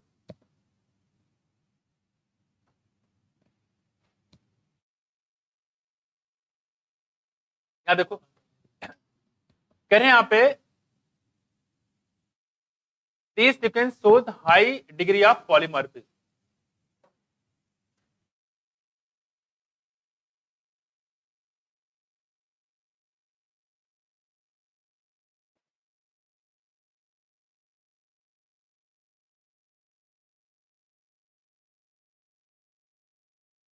यहाँ देखो कह रही कि रिपीट यूनिट, हाँ, this sequence normally do not code for any protein. ये किसी प्रोटीन को कोड नहीं करते हैं। अगर आपसे पूछे मिनी सेटेलाइट, माइक्रो सेटेलाइट क्या करते हैं, तो किसी प्रोटीन कोड नहीं करते, but they form a large proportion of human genome. लेकिन ह्यूमन जीनोम में काफी पोर्शन ये कोड करते हैं, बता भी चुके हैं। ठीक है, कि रिपीटेशन इसमें बहुत ही ज्यादा है, एक ही नाइट्रोजन बेस कई बार रिपीट कर रहा है। ठीक, यहाँ देखो, this sequence shows high degree of polymorphism, this sequence shows high degree of polymorphism and form the basis of DNA fingerprinting, और यही डीएनए फिंगरप्रिंटिंग का बेस है। बस मैं मतलब ये कहने मतलब है कि मिनी सेटेलाइट माइक्रो सेटेलाइट ये होते हैं, किसी प्रोटीन को कोड नहीं करते हैं, लेकिन हाँ इसी के बेस पे, इसे माइक्रो सेटेलाइट मिनी सेटेलाइट मान लो 40 बार मिले किसी आगजम में, ठीक है, उनके फादर में उनके बच्चों में वही 40 बार मिलेंगे। तो इससे क्या पता कर सकते हैं हम लोग, इससे पता कर सकते हैं कि ये बच्चे ये इनके माँ बाप के हैं कि नहीं है, यानी कि जो पैटर्निटी जो करेक्टर होता है वो पता कर सकते हैं। पास में कोई प्रोटीन का कोड नहीं करते, लेकिन हाँ इनकी मदद से हम लोग इंडिविजुअल, दो इंडिविजुअल में डिफरेंस पता कर सकते हैं, है कि नहीं? दो इंडिविजुअल क्या करते सकते हैं, उसके डिफरेंस पता कर सकते हैं। वैसी बात करें, देखो बेसिस करें, यही जो डीएनए फिंगरप्रिंटिंग का कॉन्सेप्ट है यही बेस है, क्या? डीएनए पॉलीमॉर्फिज्म, यानी कि जो रिपीटिशन है दो इंडिविजुअल में जो रिलेट होंगे उसमें डिफरेंस पता करने का तरीका है। इसका मतलब ये किसका यूज कर सकते हो, किसमें? डीएनए फिंगरप्रिंटिंग में। वही कह रहे हैं कि जो हाई डिग्री ऑफ पॉलीमॉर्फिज्म जो होता है, कई बार जो रिपीटिशन होता है, इसी रिपीटिशन के बेस पे दो इंडिविजुअल जो जेनेटिकली सेम है, ठीक है, तो उनमें ये पॉलीमॉर्फिज्म जो होता है वो सेम टाइप का होगा। देखो, since DNA from every tissue such as, mark कर लो, ये भी पूछा जाता है, कहाँ कहाँ से डीएनए आप ले सकते हैं। जैसे देखो, आप ब्लड से ले सकते हैं, किस ले सकते हैं? ब्लड से लेते हैं, लेकिन ब्लड में कौन सा है? डब्ल्यूबीसी। अब ब्लड होगा तो उसमें ऐसा तो नहीं कि आरबीसी अलग होगा, डब्ल्यूबीसी अलग होगा, प्लेटलेट अलग होगा, बिखरा होगा कि भाई साहब ये उठाएंगे। जब ब्लड सैंपल आए तो उसमें सारे होंगे, लेकिन सारे में कौन मतलब की चीज है वो? डब्ल्यूबीसी, क्योंकि डब्ल्यूबीसी के अंदर क्या होता है? न्यूक्लियस, और न्यूक्लियस के अंदर क्या होता है? डीएनए, उस डीएनए निकाल लेंगे। ठीक, जहाँ पे मर्डर होता है, क्राइम होता है, वहां से ब्लड सैंपल लिए जाते हैं। मैं अब ये ब्लड सैंपल दो में से किसी एक का हो सकता है, एक उसका जिसका मर्डर किया गया हो, शीतल जा मुदल के आओ बच्चे, जाओ धुल के आओ, सो रही है महारानी है, नहीं सो रही हो? झूठ मत ही बोलो, जा मुदल के आ जाओ, फिर बैठ जाओ, पानी से डर लग रहा तो बैठी रहो। हाँ देखो सही बात है ना, समझ रहे हैं भावनाओं को? देखो इधर देखो, इधर जहां पे मर्डर होता है, क्राइम होता है, जैसे आप पढ़ोगे एफएमटी में, फॉरेंसिक मेडिसिन में, ठीक है, वहां पे ये सैंपल लेते, सैंपल दो में से किसी एक लोग का हो सकता है, ये तो जिसने क्राइम किया हो उसका हो सकता है, या जिसका क्राइम किया गया हो उसका हो सकता है, इसका मर्डर किया गया हो, ठीक है। तो जब इसको लेके जाया जाएगा तो वहां पता चलेगा, दो में चीज निकलेगी। मान लो ऐसे बंदे के निकला जो वहां मौजूद ही नहीं है, इसका मतलब मर्डर करने वाला है ना। अब पता कैसे लगे मर्डर करने वाला है, तो उसके पता किया जाता है कि भाई साहब आप ही की भाई साहब जो चले गए, निपट गए, किससे किससे दुश्मनी थे, बताएंगे भाई इनसे दुश्मनी थे, हाँ वो भाई साहब कल परसों की बात है, धमकी देके चले गए थे, कह तुमको निपटा देंगे। ठीक, बोले अच्छा, हाँ और बताओ, तो एक महीने बाद पहले भी एक बात हुई थी, एक लोग और धमकी देके गए थे कि तुमको निपटा देंगे, मतलब 8-10 धमकियां उनको मिल गई। तो पुलिस वाले क्या करेंगे? सबको पकड़ के लेके आएंगे, और सबका क्या होगा? सैंपलिंग होगी, डीएनए फिंगरप्रिंटिंग, मैच कराया जाए कि ये जो ब्लड सैंपल है किससे मैच कर रहा है, ठीक है। तो इन 10 में से किसी के मैच कर जाएगा तो आगे उसके अंडर में, नहीं मैच कर गया तो तुमको भगा दिया, इसका मतलब कोई और है। पता चला उनके चाचा जी हुए निपटा दिए हैं, चाचा जी भी ध्यान नहीं गया किसी का, पास में कुछ धमकी जितने लोगों ने दिया, ऐसा होता है, धमकी जितने लोगों ने दिया हमेशा दुश्मन नजदीक होता है। ये हम लोग इसी पे काम करते हैं, पुलिस भी इसी पे काम करते हैं। दुश्मन कहीं बाहर से नहीं आते हैं। आप रोड पे जा रहे हो, दूसरे क्या मतलब आपसे कोई मतलब है? नहीं है। आपके मरने जीने से उसको कोई मतलब नहीं है। मतलब हमेशा किसको होता है? आपके जो नजदीक होगा उससे होता है। कुछ माया पता चला कि ये जो है, बाद में सस्पेक्ट गया, कुछ वो लोग इंक्वायरी करते करते पता चला कि भाई चाचा जी ऐसे थे, मौके वारदात पे ये मौजूद थे। तो पुलिस वाले सक जाता, अच्छा तुम थे, बताया क्यों नहीं अभी तक? तो उनका भी सैंपल लो, पता लगा इनका निकले चाचा जी निपटा दिए। माया चाचा जी अपने भतीजों निपटा दिए, तो पकड़े जाए कि सैंपल मैच कर गया, इसका मतलब। तो इस तरीके से सारी इंक्वायरी होती है। खैर, और देखो, मान लो ब्लड सैंपल नहीं मिला, ठीक, लड़ाई झगड़ा होती, भाई ऐसे तो जान जाएगी नहीं, भाई हम बैठे आओ हमको मार लो, ऐसा नहीं होगा। मर्डर ऐसे तो होता नहीं, लड़ाई झगड़ा होता है, तो उससे बाल जो टुकड़े होते हैं टूट जाते हैं, बाकी जो सैंपल होते हैं उसके जो रूट वाले पार्ट होते हैं उसमें सेल होता ही है, और एक सिंगल सेल मिल गया है तो वो डीएनए फिंगरप्रिंटिंग के लिए काफी होता है। तो हेयर फॉलिकल से बाल निकल गया तो बाल को सैंपल ले लिया जाएगा। इसके अलावा स्किन हो गई, स्किन का कोई पार्ट मान लो निकल जाए, ठीक है, जैसे चोट लग जाए, कील घुस जाए किसी में, ठीक है। और देखो यहाँ पे हड्डी हो गई, मान लो कोई हड्डी मिल गया, बोन मिल गया है, जैसे कभी लोग सुन तो अरे मान लो किस, अरे मेरी बात तो सुनो, कई बार ऐसे केस होता है, आपने सुना नहीं है क्या? आदमी को मार दिया, मारने के बाद मारते मारते पता चला किसी ने उसको देख लिया मारते हुए। अच्छा, उसने देखा है, पकड़ ला उसको, अब क्या उसको डर क्या है? वो जाके पुलिस को बता देगा किसने मर्डर किया है। अब क्या करेगा, उसको उठा के पकड़ लेगा, उसको भी मार देगा वो, ठीक है। मारने के बाद क्या करेगा, पेट्रोल ले आएगा, ला के जला देगा उसको। जलाने के बाद मान लो गलती से कोई हड्डी बच गई, ये सब फॉरेंसिक मेडिसिन में आप जाओगे तो पढ़ाया जाएगा आपको, ठीक है, बहुत डिटेल में है। हल्की सी हड्डी, अरे हड्डी होती क्या, ऑस्टियोसाइट है ये, क्या है ये, सेल ही तो है ये, सेल नहीं है, कनेक्टिव टिश्यू है, टिश्यू है तो सेल बने नहीं बनेगा। हड्डी से डीएनए फिंगरप्रिंटिंग कर सकते हैं, तो हड्डी के अंदर क्या ऑस्टियोसाइट जो सेल होता है उससे पता कर लेंगे, ठीक। इसलिए क्या लिखा गया, बोन। कई बार ऐसा होता है पूरी बॉडी नहीं मिली, जला दिया तो क्या करोगे, मिलेगे नहीं। खैर, इवन ऐसा भी केस हो जाता है कभी कभी जो है, जो जल्दबाजी में लोग क्या करते हैं, कई केस आपने सुने भी होंगे, ठीक है, उसको जला दिया जाता है डेड बॉडी को बिना उसकी फॉरेंसिक जांच किए हुए। अब जला दोगे पता कहाँ चलेगा, राख से कहाँ क्या ढूंढोगे, ठीक है, जला दिया या हो सकता है दफना दिया गया उसको, जल्दबाजी जल्दी दफना दो, नहीं कोई पुलिस इंक्वायरी हो जाएगी, ऐसे बहुत सारे केस होते हैं, ठीक है। तो उसको दफना दिया, उसके बाद पता चला कि जो कहीं से कुछ पता चला पुलिस वालों को, किसी ने बताया कि नहीं उसको मर्डर किया गया था। अच्छा, तो फिर से क्या है, मजिस्ट्रेट की इंक्वायरी में उसको फिर से खुदाई की जाएगी, डेड बॉडी को फिर से निकाला जाता है, फंसना है कुछ किसी भी हालात में हो, लेकिन वहां मजिस्ट्रेट होना जरूरी है। यहाँ देखो इधर तो कई सारी चीजें हैं। आगे देखो सलाइवा, ठीक है, सलाइवा थूक निकल गया, ठीक, हाँ, हाँफते हाँफते थूक निकल के सैंपल मिल गया। मतलब ये सारे सारे सैंपल जो फॉरेंसिक टीम आती है पूरी गाड़ी से, ठीक है, ये पूरा कलेक्शन किया जाता है, ठीक। यहाँ देखो, ठीक है, अब इधर सुन, इधर यहाँ पे क्राइम का मतलब मैं सिर्फ मर्डर की बात नहीं कर रहा हूँ, क्राइम में सिर्फ मर्डर ही नहीं आता है, क्राइम में कई सारी चीजें आती है, मर्डर होता है, हत्या होता है, अपराध होता है, रेप होते हैं, कई सारी चीजें आती है, पास में कुछ सब आते हैं। अब आ गया मैं स्पर्म, साथ साथ में अगर मान लो रेप केस होगा तो वहां पे क्या होगा, स्पर्म की जांच होगी। भाई जो स्पर्म है, स्पर्म क्या है, इसके अंदर क्या होगा, सेल तो है, स्पर्म न्यूक्लियस होगा, न्यूक्लियस के अंदर क्या होगा, डीएनए होगा, है कि नहीं। तो स्पर्म की जांच होगी वास्तव में जो स्पर्म है किसका है, ठीक है, तो स्पर्म की पूरी जांच की जाएगी। आगे देखो यहाँ क्या है, तो कहने मतलब इतने जितने सैंपल लिए गए हैं, इस सैंपल को पूरी जो फॉरेंसिक टीम आएगी वो पूरा कलेक्ट करेगी, और कलेक्ट करने के बाद वो अपना पूरा रिपोर्ट देती है कि भाई साहब इसके साथ ऐसा ऐसा चीजें हुए। पास में कुछ कई बार होते हैं लोग मार देते हैं, पहले से जान से मार देते हैं, जला देते हैं, तो ये पता की जाता है कि उसको जो मारा गया है क्या ऐसा तो नहीं कहीं सेक्सुअल असॉल्ट किया गया उसको पहले, तो वो भी जांच की जाएगी, उस पर डबल धाराएं लगेगी ना, मर्डर का अलग लगेगा, रेप का केस अलग लगेगा, तो उसको बाद में उसको चेक भी किया जाता है, पूरी फॉरेंसिक पूरा रिपोर्ट बना के देंगे भाई मर्डर करने से पहले इसका रेप किया गया है, तो पूरा दोनों केस लग जाएंगे उस पर, ठीक है।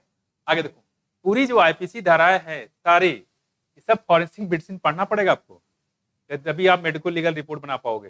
रिपोर्ट बनाइए जो आप लिख दोगे वही हो जाएगा, बस मैं कुछ इतना बड़ा होता है पेपर, लिखते लिखते कहाँ चोट लगी, कितने सेंटीमीटर पूरा लिखना होता है, मैं आप बना के दोगे तो पुलिस उसको लेके जाती है। खैर, ये सारे सैंपल हैं जो फॉरेंसिक टीम इसको ग्रेड करती है, आपने मूवी में देखा भी होगा, है ना, कई सारे मूवी में पूरी फॉरेंसिक टीम आती है, पूरा ग्रुप आता है, पूरा सैंपल उसको लेके जाते हैं, हाथ के निशान कई सारी जो इसमें लिखा नहीं है, इसलिए लिखा हुआ ETC, ठीक है। आगे देखो, तो इधर पूछा गया था एक बार क्वेश्चन आ चुका है कि blood, hair follicle, skin, bone, मतलब कोई भी पार्ट ऐसा जिसमें उसका सेल मिल, जैसे सलाइवा की बात कर रहे हैं, अब सलाइवा में कैसे सेल मिल जाएगा, हमने पीछे बताया था यहाँ पे कि जब आप सेल की स्टडी करते हो तो आप बताए म्यूकस सेल, याद है, अंदर की जो हमारे होते हैं, ठीक है, बक्कल कैविटी के अंदर से आप ऐसे हाथ से निकाल कर खुरचोगे, नखों में बहुत सारी सेल आ जाती है, ठीक है, और मुंह में भी बहुत सारे सलाइवा में सेल सेटअप होते रहते हैं, तो सलाइवा मालूम निकला तो उसके अंदर क्या आ जाए, एक भी सेल आ गया तो उससे से फिंगरप्रिंट पूरी हो जाएगी प्रॉपर। यहाँ देखो,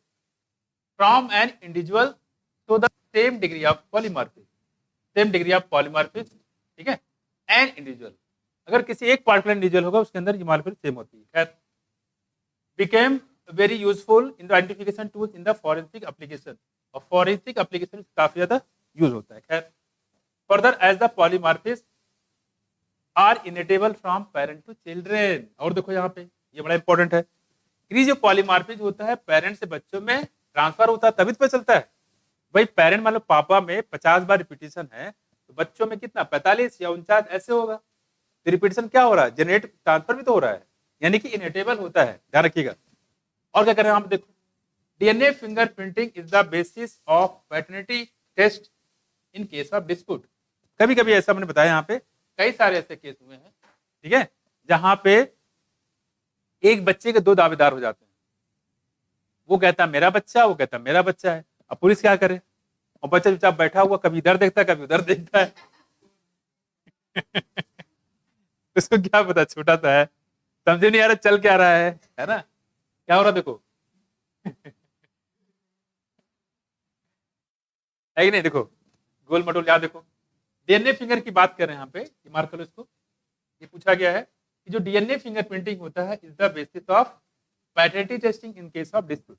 बच्चों वाले झगड़े होते हैं, माँ बाप वाले झगड़े होते हैं, भाई बहन झगड़े होते हैं, ये इसकी बहन है, भाई है, इसका बच्चा है, इसके पिताजी, इसकी माताजी है, इनके दादाजी हैं। मान लो दादाजी थे, उनके पास ढेर सारी प्रॉपर्टी थी, और 100 लोग खड़े हो गए, ये मेरे दादाजी थे, ये मेरे दादाजी नहीं, असली वाले मेरे ही थे, ठीक है, तब क्या किया जाएगा, फिर किया जाएगा अगर दादाजी हो गए, रियल में अगर नाती पोता होगा, बच्चे लड़का एक ही था और निपट गया, उनके क्यों पोता या नाती बचा, वो दावेदार कर रहे हैं, और 10 लोग और आ गए पड़ोस में, चलो ठीक है कोशिश कर लेते हैं शायद मिल जाए होता है ऐसे, और बाद चला, और ज्यादातर क्या होगा, ज्यादातर तो यही तो कहेंगे कि भाई साहब तुम्हारा नहीं है ये हक, ये इसका है, इससे ज्यादा क्या होगा, लेकिन मिल गया तो क्या होगा, ये तो राजा राजा हो जाएगा। देखो तो कह रहे हैं यहाँ पे, कह रही जो बच्चों वाले पटरी मतलब माँ बाप के झगड़े होते हैं, है ना, उस झगड़े को ऐसे निपटाया जाता है, ठीक, डीएनए फिंगरप्रिंटिंग मदद से। कह रही कि as a polymorphism in DNA sequence is the basis of genetic mapping. कई बार ऐसे होते हैं कि कुछ लोग कहते हैं कि ये मेरा बच्चा ही नहीं है, कुछ लोग कहते हैं मेरा ही बच्चा है, तो कई सारे केस, हर टाइप केस यहाँ पे आते हैं।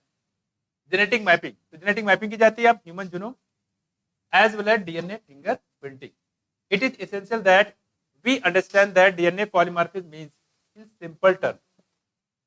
क्या मतलब, देखो DNA polymorphism means in simple term, polymorphism क्या मतलब, देखो variation at genetic level, genetic level पे जो वेरिएशन उसको बोलते हैं पॉलीमार्फिज्म। क्या बोलेंगे, polymorphism. Arises due to mutation, और किसके वजह से होता है, म्यूटेशन के वजह से होता है। कैसे होता है, म्यूटेशन के वजह से होता है, लेकिन ये म्यूटेशन फास्ट नहीं होते हैं, स्लो होते हैं। फास्ट म्यूटेशन हो जाएगा तो बीमारी हो जाएगी। क्या आप में कोई बीमारी है, नहीं है, क्या आप में म्यूटेशन नहीं हुआ, बिल्कुल हुआ है। स्लो म्यूटेशन होते हैं, धीरे धीरे जो म्यूटेशन होते हैं वो हमारी बॉडी के लिए यूजफुल होता है, क्योंकि यही जाके आगे इवोल्यूशन में मदद करता है। हर वेरिएशन हर टाइप के बच्चे प्रोड्यूस होते हैं, लेकिन जो अचानक होते हैं उससे नुकसान भी हो सकता है, फायदा भी हो सकता है उसमें। तो ये कह रहे हैं कि जो म्यूटेशन जो होता है बहुत धीरे धीरे होते हैं, छोटे छोटे होते हैं, तो छोटे छोटे म्यूटेशन होते हैं, इससे छोटे छोटे वेरिएशन आते हैं, ठीक। अब देखो कह रहे हैं ये जो पॉलीमार्फिज्म हुआ है, वेरिएशन हुआ है, किसकी वजह से हुआ है, म्यूटेशन हुआ है। मतलब ये कहने का है कि मान लो एक कोई 8-10 जनरेशन आप स्टडी करोगे, 8-10 जनरेशन जब पता करोगे कि जो दादा के दादा के दादा के दादा को थे उसमें और उनके बच्चों में जब कंपेयर करो तो काफी डिफरेंस आ जाएगा। मैं काफी डिफरेंस आप देखो तो ज्यादातर अगर देखा जाए लाइफ में 3 ही जनरेशन तो रहती है, दादा रहते हैं, बच्चे रहते हैं, और फिर उनके बच्चे, ज्यादातर एक बच्चा और हो गया, तो कितने जनरेशन हो, दादा तो एक ही रहेंगे, मैक्सिमम 2 कर सकते हो, इससे तो नहीं हो सकते, बस में कुछ। तो अगर आप देखोगे तो जो 3-4 जनरेशन या 6 जनरेशन हो जाएगा तो उसमें काफी अंतर आ जाता है, तो वहां डीएनए फिंगरप्रिंटिंग नहीं काम करेगी, नहीं काम करेगी, और वो जनरेशन रहती ही कहाँ है जिसमें डीएनए फिंगरप्रिंटिंग करोगे, तो खत्म हो जाती है। खैर कह रहे कि वेरिएशन एट जेनेटिक लेवल इराइजेस, तो ये जो वेरिएशन आया जब दादाजी एक ही थे, जनरेशन एक ही थी, तो सिमिलरिटी होनी चाहिए था। और सर बताओ तो पूरी दुनिया में एक ही लोग थे, 2 लोग थे, तो पूरी दुनिया बस गई। तो इस तरीके से देखा जाए तो पूरी डीएनए फिंगरप्रिंटिंग काम ही नहीं करना चाहिए। पूरी दुनिया कैसे बसी, ऐसे तो बसी हुआ है, 2 लोग से पूरी दुनिया बस गई पूरी, इसका मतलब क्या हुआ, क्या हुआ इसका मतलब, इसका मतलब दुनिया में जितने लोग हैं सब आपके खानदान के लोग हैं, मानते हो बात नहीं मानते हो? तो आपके खानदान आपके सब भाई बहन है। युगांडा वाले, अफ्रीका वाले, सब आपके भाई बहन है। ठीक है। हाँ बोलो। मैं तो आज सबके क्या है, भाई बहन हो गए। ठीक। अब देखो, अब सवाल ये है कि देखो, अब सवाल ये है कि ये डिफरेंस क्यों आया। ये बात आप सही कह रहे हैं कि दो ही लोगों से पूरी वर्ल्ड, पूरी संसार बस गई है। तो डिफरेंस क्यों आया? म्यूटेशन की वजह से। कैसे है? म्यूटेशन की वजह से। ये धीरे धीरे स्लो म्यूटेशन होता है जिसकी वजह से वेरिएशन आते हैं। एक तो म्यूटेशन हो गया, दूसरी बात क्या बताया हमने, क्रॉसिंग ओवर। क्रॉसिंग ओवर की वजह से भी आता है। देखो खैर, can you recall different kind of mutation and their effect that you have already studied chapter 5 and in the preceding section in this chapter. New mutation may arise in an individual either in somatic cell. mutation कहाँ हो सकता है? Somatic cell. आपके पास दो type के cell होते हैं, एक सोमैटिक होता है और दूसरा जेनेटिक होता है। ठीक है। तो कह रहे हैं कि जो, लेकिन जो चेंजिंग उसी में नजर आएगी जो जेनेटिक में होगा। सोमैटिक वाला जो है जो जीन में ट्रांसफर नहीं होता है। यहाँ देखो, और इन जर्म सेल, तो जर्म सेल में जो अगर कोई वेरिएशन होगा, जर्म सेल में म्यूटेशन होता है तो यही जाके आगे वेरिएशन लाता है। लेकिन सोमैटिक सेल में होगा तो म्यूटेशन नहीं लाएगा, वेरिएशन नहीं लाएगा। देखो, cell that generate gamete in the sexually reproducing organism, if germ cell mutation does not sexually impair. ये जो जर्म सेल म्यूटेशन होता है does not sexually impair, impair मतलब कोई गड़बड़ी नहीं करता है individuals ability to have offspring who can transmit the mutation. मतलब ये कहने मतलब है कि जो म्यूटेशन होता है, तो म्यूटेशन मतलब कभी ज्यादातर बच्चे ही समझते हैं म्यूटेशन से हमेशा नुकसान होता है, म्यूटेशन से हो जाए तो बीमारी हो जाती है। तो कह रहे हैं ये ऐसा नहीं है। ठीक है। छोटा म्यूटेशन होगा, धीरे धीरे होगा, स्लो में होगा, तो म्यूटेशन जो है हमारे लिए बेनिफिशियल होता है। अचानक हो जाएगा म्यूटेशन, कुछ भी हो सकता है, क्रोमोसोम नंबर बढ़ सकता है, सिंड्रोमिक बीमारी हो सकती है, वह कैंसर हो सकता है। ठीक। Chromosomal aberration major cause of cancer, याद है? तो वही कह रहे हैं यहाँ पे। देखो, कह रहे कि impair individuals ability to have offspring who can transmit the mutation it can spread. तो कह रहे जो म्यूटेशन से जो भी वेरिएशन आते हैं वो आगे आने वाली जनरेशन में भी ट्रांसफर होते हैं। कुछ माया, इसे बोलते हैं डीएनए पॉलीमॉर्फिज्म। अब देखो आगे, ये सैंपल याद रखिए, सैंपल बहुत इंपॉर्टेंट है। ठीक है। सैंपल से पूछा गया कहाँ कहाँ से सेल लिए जाते हैं।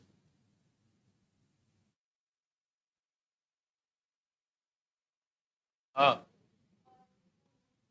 हाँ, बस बोल दिया एक्स्ट्रा। ये बढ़िया है? बहुत अच्छा है।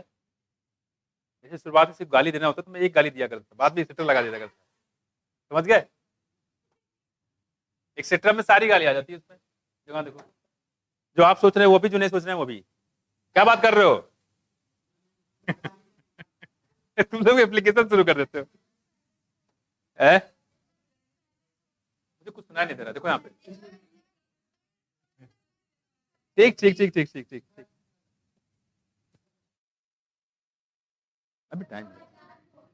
ठीक ठीक ठीक ठीक। अरे बस इस बार खत्म कर देंगे।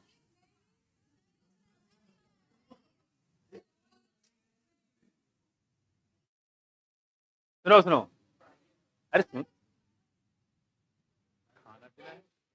मेरी बात सुनो, इसको पहले खत्म कर। देखो, करी के थ्रू सेक्सुअल, देखो बात नहीं करो तो सेक्सुअल रिप्रोडक्शन करी allelic again recall the definition of allele from the chapter 5।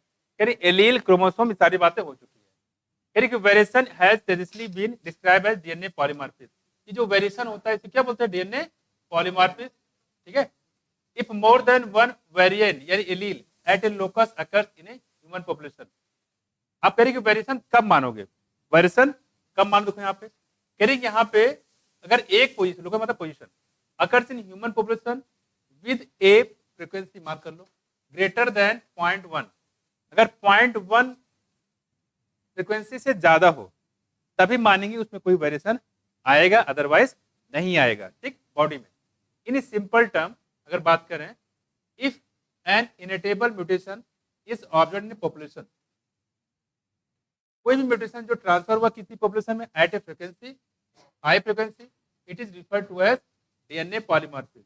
अगर 0.1 से 0.01 से ज्यादा होगा तो वही डीएनए फिंगरप्रिंटिंग में इसका यूज करते हैं। तो 0.01 से कम होगा तो डीएनए फिंगरप्रिंटिंग में ये इंक्लूड नहीं कर सकते। ये फ्रीक्वेंसी याद रखिएगा 0.01। अगर इस फ्रीक्वेंसी से ज्यादा अगर वेरिएशन आते हैं तभी डीएनए फिंगरप्रिंटिंग उससे पता कर पाएगा। क्या देखो यहाँ पे the probability of such variation to be observed in a non coded DNA sequence would be higher. ये नॉन कोडेड में काफी ज्यादा होता है, पता ही है आपको, रिपीट से बहुत ज्यादा है। Would be higher as mutation in these sequences may not have any immediate effect. यानी इस पे कोई इमीडिएट इफेक्ट दिखता नहीं है। क्यों? क्योंकि किसी प्रोटीन को बनाता ही नहीं है। ये प्रोटीन कोई कोड ही नहीं करता, प्रोटीन बनता नहीं, तो कोई फर्क पड़ेगा नहीं पड़ेगा। Impact in an individual reproductive ability this mutation keep on accumulation generation. लेकिन हाँ इतनी जरूर है, छोटे छोटे म्यूटेशन होते हैं, धीरे धीरे धीरे धीरे इकट्ठे होते हैं, 1 जनरेशन 2 जनरेशन 3 जनरेशन 4-5 जनरेशन के बाद इसका इफेक्ट दिखता है। बताना पड़ता है कि वो मेरे दादाजी थे, शकल सुरी लग रहा है, मैं कुछ ऐसे वेरिएशन बताना पड़ता है। इसी के these mutation keeps on accumulating generation after generation and form of the basis of variability and polymorphism। धीरे करके ये पूरा polymorphism कहाँ से बन जाता है। There is a variety of different type of polymorphism ranging from single nucleotide chain to very large scale changes for evolution and speciation। evolution के लिए मतलब विकास and speciation, इसका मतलब होता है फॉर्मेशन ऑफ क्या क्या फॉर्मेशन ऑफ न्यू स्पीशीज का बनना, एक ही स्पीशीज में डेवलपमेंट होने के बाद।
डाउन हो गई।